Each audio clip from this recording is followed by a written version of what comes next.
এক দাদা কমেন্ট করেছে, পৃথিবীর সব নারী আনাড়ি। এই নারীরা সংসার ভেঙে দিচ্ছে, সাজানো বাগান তছনছ করে দিচ্ছে।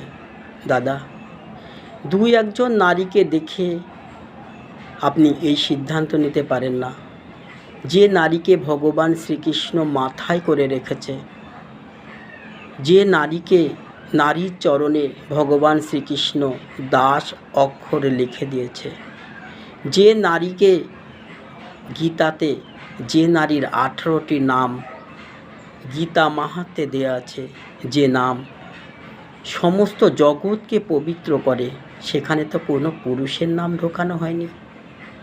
আর আপনি আপনার যুক্তিতে মনে হয়েছে সব নারী আনাড়ি, তাই আপনি সব নারীকে আনাড়ি করে দিলেন। আচ্ছা দাদা,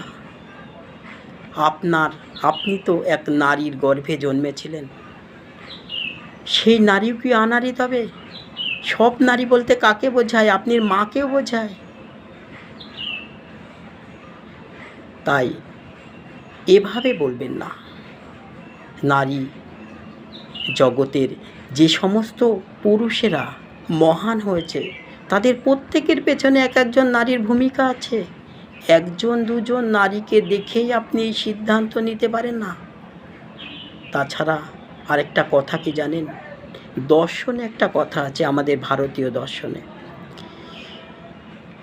5 জন হেডমাস্টারকে, অর্থাৎ 5 জন হেডমাস্টারের ছেলেদের পরীক্ষা নিরীক্ষা করে দেখা গেছে তারা প্রত্যেকেই মাতাল,